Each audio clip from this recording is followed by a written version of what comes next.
Virus 13, Chapter 19. When Dr. Westman exited the Commons, the room erupted with conversation, mostly dwelling on the conflict's wide quarantine, a drastic act unpredicted in Dream Firm's history. Novine's voice brought his attention back to his table. You must be excited for Linda. When she produces vaccine, she'll be famous. But James wasn't paying attention. Can you do something for me? Devine frowned. Of course, James. Anything. Out of his pocket, James produced a white envelope. Inside are two separately labeled samples. Can you run them through the DNA sequencer for me? I'll be up to check on it later. Right now, I have to find someone. Confused, Devine nodded reluctantly, accepting the envelope. He left James' side and disappeared into the dwindling crowd. James hoped he would find his aunt in her lab upstairs. He headed toward the elevators, but another lab worker bombarded him. He repeated the same old spell. No, Dr. Parody doesn't think it's cancer. He made it another 10 yards before he was stopped for a second time. Annoyed, he repeated his story yet again and quickly dashed away.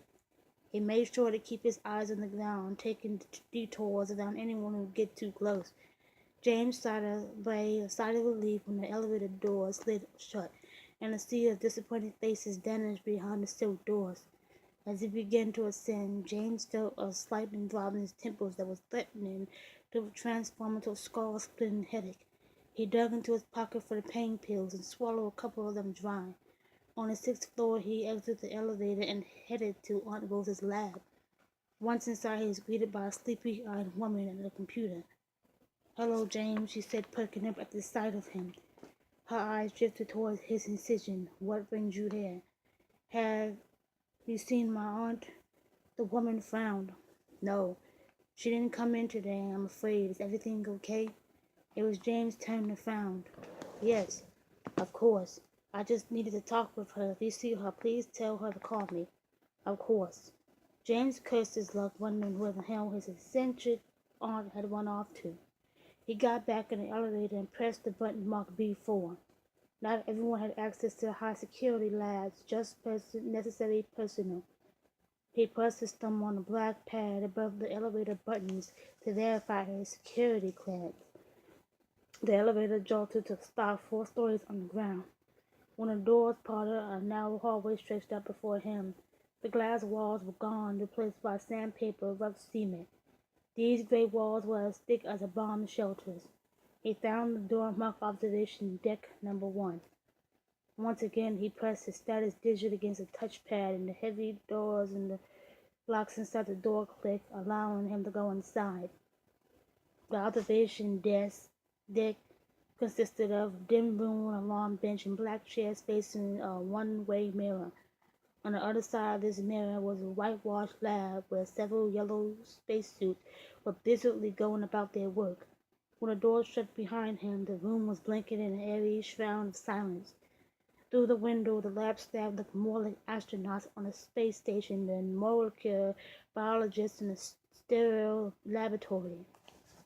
The only way for the lab workers to enter the high security lab was through a dressing room where they had to strip down and throw on a pair of sterile scrubs and then put on one of those yellow spacesuits. Rubber booties then had to be slipped on over the feet of the suit to protect against rubbing holes in the bottom. Finally, 2 layers of gloves were sealed off with tape to prevent any leaks. When a biohazard suit was properly fitted, they could enter into an airlock where they would be doused in a 2-minute long decontaminating shower. All of these precautions kept them relatively safe, but accidents still happened. One tiny multi-tear and micro-tear in the suit was all it took for a virus to enter. James would much rather work in his business casual clothes upstairs than down here. He avoided it like the plague, no pun intended. Linda, on the other hand, loved it exactly why he couldn't ever figure out. She was pretty easy to pick out among the group of space suits. Despite the bulky, massive yellow covering her, she stood out tall and slender at a lab bench, holding a pipe. Her hand guided the instrument back and forth between the small vial and a plate of wells, filling each one with who knows what. James could barely make out the side profile of her face through the plastic of her mask. Sitting there in the darkness watching his wife, he remembered a company holiday party long ago. James and Linda were still in their teens and had just begun dating. They managed to escape their parents, taking refuge in a supply closet.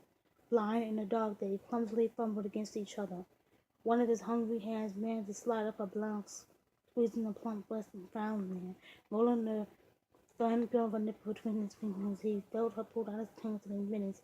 His vision was exploding with bright stars against the darkness of the closet, bringing the moment to an view glorious end. That first sloppy hand job in the closet had marked the beginning of almost a decade of peacefully refined orgasms. The two were hopelessly in love with each other. Then he thought of the night they were both recent graduates and newly employed at a dream firm. When James snuck into her lab, scaring her to death. Damn it, James. Don't sneak up on me like that.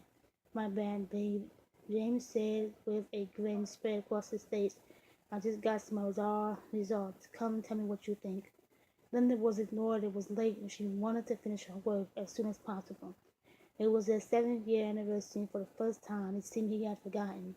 Annoyed was probably too weak of a word, but the man was blissfully unaware of his doghouse status. The last thing she wanted was to walk all the way down to the UV room to look at another one of James' botched DNA amplifications. Again? Why don't you just take a picture and bring it to me? Nope, no way. You have to see this in person, he pleaded. Listen, I'm tired and grumpy. It can wait. Standing behind her, he massaged her neck. She instantly loosened up and leaned her head back. That feels great, James. But no, thank you. I'll take a look at it tomorrow. Absolutely not.